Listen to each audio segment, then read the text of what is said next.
Di dalam mitos Yunani dikisahkan suatu hari Dewa Dionysus menawarkan kepada Raja Midas bahwa ia akan mengabulkan apa saja yang diminta oleh sang raja. Mendengar tawaran tersebut, raja dari kerajaan Frigia ini meminta agar apa saja yang ia sentuh berubah menjadi emas. Dewa Dionysus bertanya, "Yakinkah engkau akan permintaanmu nih, hai Raja Midas?" "Ya, aku sangat yakin," jawab sang raja. Dewa Dionysus pun mengabulkan permintaan sang raja. Segera Raja Midas mencoba kemampuan dirinya yang baru itu. Ia menyentuh sepotong ranting pohon dan sebutir batu. Seketika itu juga keduanya berubah menjadi emas murni. Melihat itu, sang raja bergegas pulang ke istananya. Dipanggilnya para pegawainya dan dipamerkannya kehebatannya itu. Semua pegawainya terkagum-kagum karena melihat apa saja yang disentuh sang raja seketika itu juga berubah menjadi emas murni. Dengan penuh semangat, Raja Midas menyentuh segala benda yang ada di dalam istana dan mengubahnya menjadi emas. Ia bayangkan bahwa tentu tak lama lagi ia akan menjadi orang terkaya di dunia. Ketika senja tiba, sang raja mulai merasa haus dan lapar. Diperintahkannya agar dihidangkan makanan dan minuman bagi dirinya. Namun ketika ia akan menikmati hidangan yang telah disiapkan, ternyata semua makanan dan minuman yang disentuhnya juga berubah menjadi emas. Sebagai akibat, ia menderita kelaparan dan kehausan. Bukan itu saja, ketika ia menyentuh putrinya yang ia kasih, pada saat itu juga sang putri berubah menjadi patung emas. Ternyata kemampuan Raja Midas untuk menghasilkan kekayaan yang semula sangat ia banggakan, sekarang justru membawa malapetaka bagi dirinya. Dongeng ini mengajar kepada kita tentang dampak dari keserakahan. Ternyata keserakahan akan kekayaan justru akan mengakibatkan kesengsaraan dalam diri manusia. Tentu kita tidak mengharapkan apa yang dialami oleh Raja Midas menjadi pengalaman kehidupan kita. Yaitu mengalami kehidupan yang tidak berbahagia walaupun berlimpah dengan harta. Oleh karena itu, hari ini kita akan mempelajari bagaimana kita dapat hidup kelimpahan dengan berkat Tuhan. Dan di saat yang sama, berkat itu tidak mencuri kebahagiaan di dalam kehidupan kita. Untuk itu kita mulai dengan terlebih dahulu mempelajari janji Tuhan untuk memberkati manusia. Apabila kita membaca kitab Kejadian, yaitu kitab yang mencatat tentang penciptaan manusia oleh Allah, dalam hal ini yaitu Kejadian pasal yang pertama ayat yang ke-28, di sana ditulis bahwa seusai Allah menciptakan manusia, maka ia memberkati mereka. Dengan kata lain, Allah memberkati manusia sejak hari pertama mereka diciptakan. Artinya Allah tidak pernah merasa enggan. Namun sebaliknya justru ia suka memberkati manusia. Berbicara tentang berkat yang Allah berikan kepada manusia, kita perlu menyadari bahwa terdapat dua kelompok berkat. Kelompok yang pertama adalah berkat umum. Berkat ini Allah berikan untuk semua manusia. Siapapun yang bersangkutan, entah ia orang jahat ataupun benar, semuanya diberkatinya dengan berkat umum. Mengenai berkat umum ini, di dalam Matius pasal yang kelima, ayat yang ke-45, Tuhan Yesus berkata demikian. Karena dengan demikianlah, kamu menjadi anak-anak Bapamu yang di surga, yang menerbitkan matahari bagi orang yang jahat dan orang yang baik, dan menurunkan hujan bagi orang yang benar dan orang yang tidak benar. Itulah berkat umum. Matahari, hujan, udara yang kita hirup, dan banyak lainnya. Berkat-berkat itu Tuhan sediakan bagi semua manusia. Sinar matahari yang membawa kehidupan, ia berikan bukan hanya untuk orang yang benar. Orang yang tidak benar pun ia berkati dengan sinar matahari. Demikian juga dengan air, udara, dan berbagai hal yang lainnya. Di samping itu, ada berkat-berkat yang hanya Allah sediakan bagi umatnya. Itulah yang disebut sebagai berkat khusus. Keselamatan dari hukuman dosa, damai sejahtera, kebahagiaan yang sejati, tuntunan dalam kehidupan, dan banyak lainnya. Semua itu hanya Dia berikan bagi orang yang menerima Dia sebagai Tuhan. Itulah yang ditulis di dalam Mazmur pasal yang ke-23, ayat yang pertama sampai ayat yang ke-6. Di sana didaftarkan berbagai berkat yang Allah sediakan bagi mereka yang menempatkan Dia sebagai gembala dalam kehidupannya. Artinya itulah berkat-berkat yang Allah berikan bagi mereka yang menjadi umat-Nya. Berkat apakah yang Allah berikan kepada umat-Nya dan yang tidak Ia berikan kepada mereka yang bukan umat-Nya? Artinya, berkat apakah yang tergolong sebagai berkat yang khusus dan berkat manakah yang termasuk sebagai berkat umum? Untuk itu kita harus mengerti adanya dua jenis berkat. Berkat jenis yang pertama adalah berkat rohani. Sedangkan berkat jenis yang kedua adalah berkat jasmani. Mengenai adanya dua jenis berkat itu, di dalam 2 Korintus pasal yang ke-9 ayat yang ke-8 ditulis sebagai berikut. Dan Allah sanggup melimpahkan segala kasih karunia kepada kamu, supaya kamu senantiasa berkecukupan di dalam segala sesuatu, dan malah berkelebihan di dalam pelbagai kebajikan. Kasih karunia atau anugerah, di mana termasuk di dalamnya adalah keselamatan dari hukuman dosa, ini merupakan berkat rohani. Sedangkan berkecukupan di dalam segala sesuatu yang dimaksudkan di situ adalah kecukupan secara jasmani atau berkat jasmani. Kembali kepada berkat umum dan berkat khusus tadi. Berkat yang umum yaitu berkat yang Allah berikan kepada manusia, semua manusia, adalah sebatas berkat-berkat jasmani. Seperti sinar matahari dan hujan yang Tuhan Yesus sebutkan di dalam Matius pasal yang ke-5 ayat yang ke-45 tadi.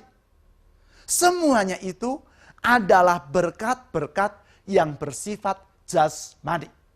Seperti yang Tuhan Yesus katakan, berkat-berkat ini Allah berikan karena Dia adalah pribadi yang maha baik. Sedangkan berkat khusus, yaitu berkat yang Allah sediakan bagi umat-Nya, adalah dalam bentuk berkat-berkat rohani. Sebagai contoh, hanya mereka yang disebut sebagai umat-Nya sajalah yang memperoleh berkat dalam bentuk keselamatan dari hukuman dosa. Dengan kata lain, bagi umat-Nya di samping berkat-berkat yang bersifat umum, yaitu berkat jasmani, Allah juga memberikan berkat-berkat khusus, yaitu berkat rohani. Mengenai berkat rohani ini, kita telah pelajari di saat kita membahas pelajaran pertama dan kedua, yaitu jalan masuk ke dalam kerajaan Allah dan hidup di dalam kerajaan Allah. Sekarang kita akan membahas berkat-berkat yang bersifat jasmani ini. Saya ingin tegaskan bahwa kalau dalam pelajaran ini kita membahas berkat jasmani, bukan berarti bahwa dalam hal ini berkat ini lebih penting dibandingkan berkat rohani. Namun karena berkat rohani telah kita bahas, maka sekarang gilirannya kita akan membahas berkat jasmani. Sekarang, bagaimana kita dapat hidup di dalam berkat atau diberkati oleh Tuhan? Ada 5 hal yang mengundang berkat Tuhan di dalam kehidupan kita. Yaitu, yang pertama, mengutamakan Tuhan lebih dari berkat secara jasmani. Apabila orang lebih mengutamakan berkat dibandingkan Tuhan, misalnya karena mengejar jabatan, yang bersangkutan rela meninggalkan iman kepada Tuhan Yesus, maka berarti dia telah menjadikan berkat jasmani sebagai Tuhannya. Oleh karena itu, adalah wajar apabila Tuhan justru akan menahan berkatnya pada orang tersebut. Sebaliknya, apabila orang walaupun telah menerima berkat Tuhan, namun tetap tidak melupakan Tuhan, maka kepada yang bersangkutan Tuhan akan menambahkan berkatnya. Yang kedua, apabila orang hidup dalam kerendahan hati, maka berkat Tuhan akan semakin melimpah dalam dirinya. Tuhan adalah pribadi yang rendah hati. Itu sebabnya Ia mengasihi orang yang rendah hati, serta suka memberkati orang yang rendah hati. Sebaliknya, apabila orang menjadi sombong karena berkelimpahan dengan kekayaan jasmani, maka Tuhan akan menahan berkatnya kepada yang bersangkutan. Yang ketiga adalah hidup dalam takut kepada Tuhan. Artinya menghormati Tuhan dengan menaati firman-Nya. Tuhan akan melimpahi orang yang menghormati Dia tersebut dengan berkat. Selanjutnya adalah hidup dalam kesatuan. Di dalam Mazmur pasal yang ke-133, Allah berfirman bahwa apabila sesama saudara hidup di dalam kesatuan, maka Ia akan mencurahkan berkat kepada mereka. Artinya, apabila suami dan istri hidup rukun, maka Tuhan akan memberkati rumah tangga tersebut. Yang terakhir adalah hidup mengasihi firman Tuhan dan melakukannya. Di dalam Mazmur pasal yang pertama, ayat yang pertama sampai ketiga, dicatat janji Tuhan bagi orang yang suka merenungkan firman Tuhan. Yaitu apa saja yang dikerjakan oleh yang bersangkutan akan dibuat Tuhan berhasil. Artinya, apabila orang suka membaca, merenungkan, dan melakukan firman Tuhan dalam kehidupannya sehari-hari, maka berkat Tuhan akan menyertai dirinya. Sesudah mempelajari rahasia tentang hidup yang diberkati Tuhan, sekarang kita akan melihat bagaimana sikap hati yang benar terhadap berkat Tuhan. Setidaknya ada 6 sikap hati yang mesti ada dalam diri orang yang mengalami berkat Tuhan. Sikap hati tersebut adalah, pertama, menyadari bahwa semua berkat adalah pemberian Tuhan. Memang ada kalanya ketika orang mengalami berkat, ia lupa bahwa semua itu berasal dari Tuhan. Ia anggap bahwa apa yang ia peroleh itu adalah karena kepandaian dan kehebatan dirinya. Akibatnya ia jatuh ke dalam kesombongan. Sebaliknya, bila orang menyadari bahwa semua berkat adalah pemberian Tuhan, maka ia akan hidup dalam kerendahan hati dan ucapan syukur kepada Tuhan. Sebagai akibat, maka Tuhan akan semakin memberkati dirinya. Yang kedua, yaitu tidak kikir terhadap kekayaan. Orang yang kikir adalah orang yang mengutamakan kekayaan lebih dari Tuhan maupun sesama manusia. Dengan kata lain, ia tidak berbeda dengan orang yang memberhalakan harta. Oleh karena itu, Tuhan tidak akan memberkati orang yang kikir. Sedangkan orang yang tidak kikir atau murah hati akan dilimpainya dengan berkat. Yang ketiga ialah tidak tamak terhadap kekayaan. Tamak dan kikir itu berjalan seiring. Akar dari keduanya adalah sama, yaitu memberhalakan harta. Kalau orang kikir enggan memberikan harta yang ada padanya, maka orang yang tamak tidak pernah puas dengan harta yang ada padanya. Sikap tamak terhadap uang ini membuka pintu malapetaka dalam kehidupan manusia. Mengenai hal tersebut, di dalam 1 Timotius pasal yang ke-6 ayat yang ke-10, diberikan peringatan sebagai berikut. Karena akar segala kejahatan ialah cinta uang. Sebab oleh memburu uanglah beberapa orang telah menyimpang dari iman dan menyiksa dirinya dengan berbagai-bagai duka. Uang itu sendiri tidak jahat. Namun cinta kepada uang atau ketamakan dan kekikiran itulah yang menjadi akar dari kejahatan. Tidak sedikit rumah tangga maupun persaudaraan pecah berantakan karena sikap cinta kepada uang yang muncul dalam bentuk kikir dan tamak tadi. Yang keempat adalah tidak mengandalkan kekayaan sebagai sumber kebahagiaan. Orang yang beranggapan bahwa kekayaan merupakan sumber kebahagiaan adalah sama dengan orang yang memberhalakan kekayaan. Oleh karena itu janganlah beranggapan bahwa kekayaan merupakan sumber kebahagiaan. Yang kelima yaitu belajar mencukupkan diri dengan berkat yang Tuhan berikan. Orang yang hidup mencukupkan diri dengan berkat yang Tuhan berikan tidak akan terjerat oleh hutang karena membeli hal-hal yang bersifat konsumtif. Apabila keuangan kita hanya cukup untuk makan di restoran sebulan sekali, janganlah kita makan di restoran setiap hari. Itulah yang dimaksudkan dengan mencukupkan diri dengan berkat yang Tuhan berikan. Yang keenam, yaitu mengerti maksud Tuhan dalam memberkati umatnya.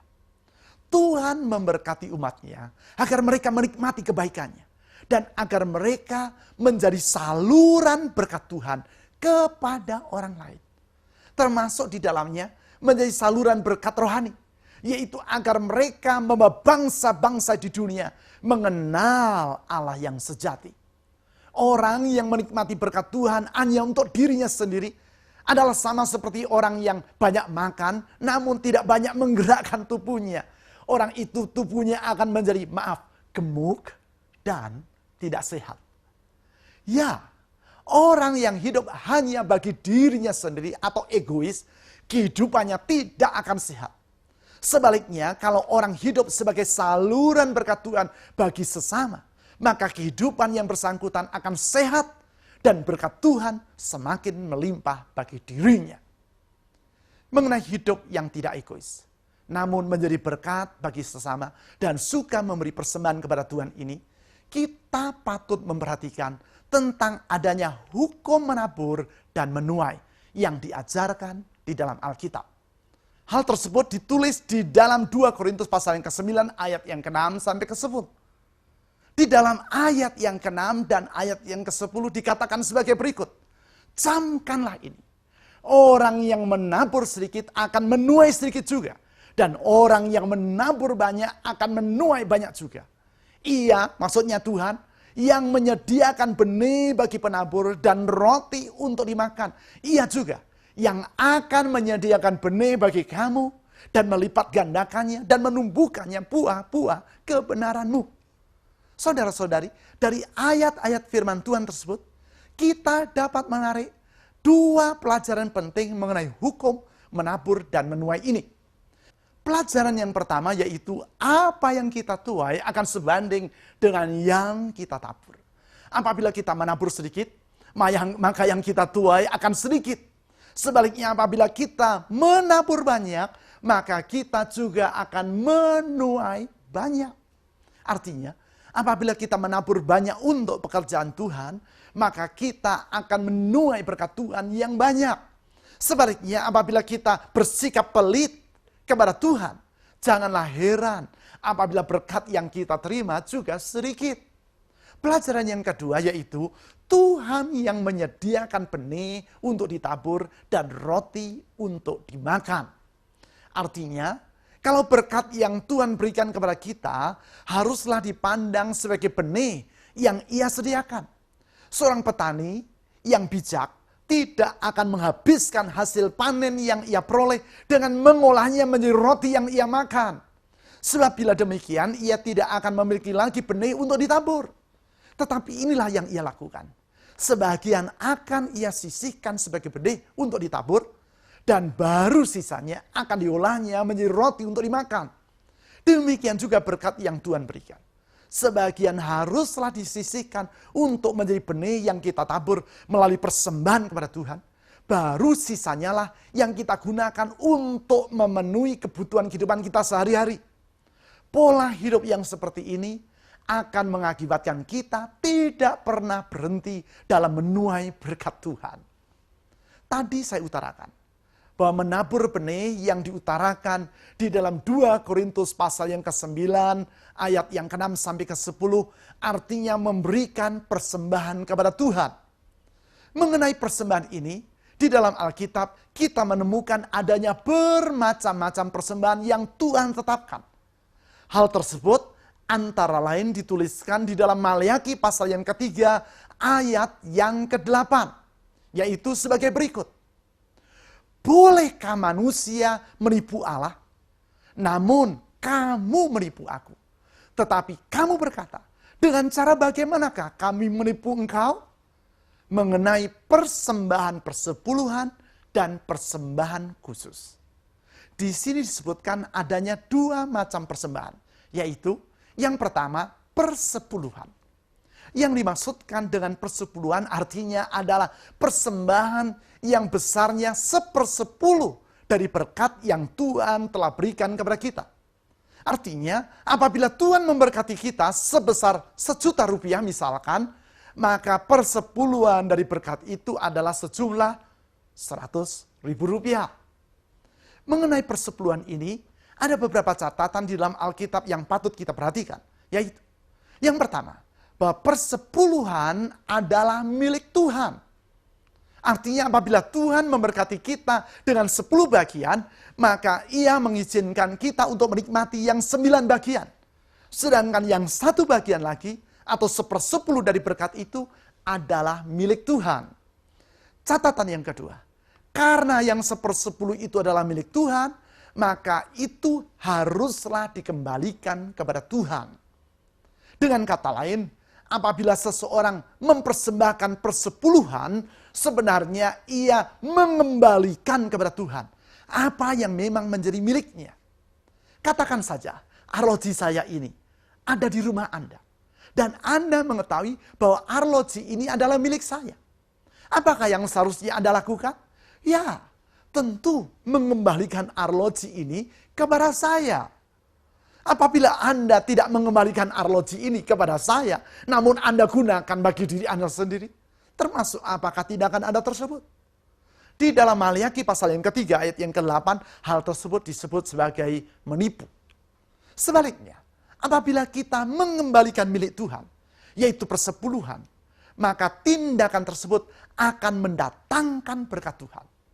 Di dalam Maliaki pasal yang ketiga, ayat yang ke-10 sampai ke-11, dicatat janji Tuhan bahwa Ia akan mencurahkan berkat bagi mereka yang memberikan persepuluhan. Jadi catatan yang ketiga, persepuluhan akan mendatangkan berkat kepada orang-orang yang mengembalikannya kepada Tuhan. Acap kali orang bertanya, bukankah kitab Maleaki yang memuat ketetapan tentang persepuluhan adalah kitab dalam perjanjian lama? Karena itu, apakah ketetapan mengenai persepuluhan tersebut masih berlaku di zaman kita sekarang yang sudah hidup di zaman perjanjian baru? Memang benar, kitab Maleaki adalah salah satu kitab di dalam perjanjian lama. Namun bukan berarti ketetapan-ketetapan yang di dalam kitab Maleaki, sebagaimana ketetapan-ketetapan di dalam kitab-kitab perjanjian lama lainnya, tidak lagi berlaku di masa sekarang. Sebagai contoh, ketetapan tentang jangan membunuh atau jangan menyembah berhala, semuanya itu tetap berlaku di masa kini. Oleh karena itu, ketetapan mengenai persepuluhan sebagaimana yang disebut dalam kitab Maleaki masih tetap berlaku di masa kini. Ada pula orang yang berkata, di dalam perjanjian baru kita bukan hanya memberi persepuluhan, namun semua yang ada pada diri kita adalah milik Tuhan. Benar dan bagus. Kalau semua yang ada pada diri kita adalah milik Tuhan, maka berarti kita tidak akan berkeberatan untuk mengembalikan 1/10 darinya kepada Tuhan, bukan? Kalau yang 1/10 saja kita merasa berkeberatan untuk mengembalikannya, bagaimana kita dapat berkata bahwa seluruh yang ada pada diri kita adalah milik Tuhan? Mengenai penggunaan dari persepuluhan ini, di dalam Bilangan pasal yang ke-18 ayat yang ke-21 disebutkan bahwa itu digunakan untuk mencukupkan kehidupan orang-orang Lewi. Maksudnya, yaitu para hamba Tuhan yang hidup sepenuhnya melayani Tuhan. Di dalam gereja kita, sebagian, bukan keseluruhannya, namun sebagian dari persepuluhan yang dihimpunkan oleh jemaat, digunakan untuk mencukupi kehidupan para pelayan yang sepenuh waktunya melayani Tuhan. Para pelayan ini menerima tunjangan keuangan yang jumlahnya tetap setiap bulan. Sedangkan jumlah yang selebihnya dari persepuluhan tersebut digunakan untuk membiayai berbagai keperluan di dalam gereja. Sebagai contoh, semisalnya jumlah persepuluhan yang dikumpulkan oleh jemaat pada bulan tersebut sebesar 10 juta rupiah. Sebagian dari 10 juta rupiah itu digunakan untuk mencukupi kehidupan para pelayan sepenuh waktu dalam jemaat. Katakan saja itu sebesar 4 juta rupiah per bulan. Maka kelebihannya, yaitu sebesar 6 juta rupiah, dipersembahkan kembali oleh para pelayan gereja itu kepada Tuhan. Dan digunakan untuk membiayai berbagai kegiatan di dalam jemaat. Apabila di dalam bulan berikutnya, jumlah persepuluhan yang terhimpun adalah sebesar 11 juta. Maka kelebihannya yang sebesar 7 juta digunakan untuk kegiatan pelayanan dalam gereja. Kalau di bulan berikutnya, jumlah persepuluhan menjadi 14 juta. Tetap 4 juta disisihkan untuk kebutuhan hidup para pelayan sepenuh waktu. dan kelebihannya yang sejumlah 10 juta digunakan untuk membiayai kebutuhan operasional di dalam gereja. Kembali kepada Maliaki pasal yang ketiga ayat yang ke-8 tadi. Di situ disebutkan macam yang kedua dari persembahan, yaitu persembahan khusus. Persembahan ini adalah semua persembahan yang kita berikan kepada Tuhan di luar persepuluhan. Apabila besarnya persepuluhan sudah ditetapkan di dalam Alkitab, yaitu sejumlah 1/10 dari berkat yang Tuhan berikan, maka besarnya persembahan khusus adalah tergantung kepada kerelaan dan dorongan hati dari orang yang memberikannya. Persembahan khusus ini digunakan antara lain untuk membiayai berbagai kebutuhan dan kegiatan pelayanan dalam jemaat, pembangunan rumah ibadah, dan juga untuk membantu orang-orang yang berkekurangan di dalam jemaat. Persembahan khusus ini juga digunakan untuk menolong orang-orang yang menderita karena bencana alam, maupun untuk membantu mereka yang di luar jemaat dan sedang memerlukan uluran tangan kasih kita. Mengenai sikap hati dalam memberi persembahan, di dalam Alkitab beberapa sikap hati yang berkenan kepada Tuhan. Sikap-sikap tersebut adalah, yang pertama, persembahan kepada Tuhan haruslah diberikan dengan sikap penuh pengorbanan. Artinya, bukan dengan sikap asal-asalan, memberi secara ala kadarnya, tetapi dengan hati yang berkorban. Hal ini adalah karena ukuran dari kasih adalah besarnya kadar pengorbanan. Seorang ibu yang mengasihi anaknya akan rela berkorban bagi anaknya itu. Demikian juga apabila kita mengasihi Tuhan, maka kita akan bersedia berkorban bagi Dia melalui persembahan yang kita sampaikan kepadanya. Yang kedua, haruslah dengan sikap hati yang rela dan dengan sukacita.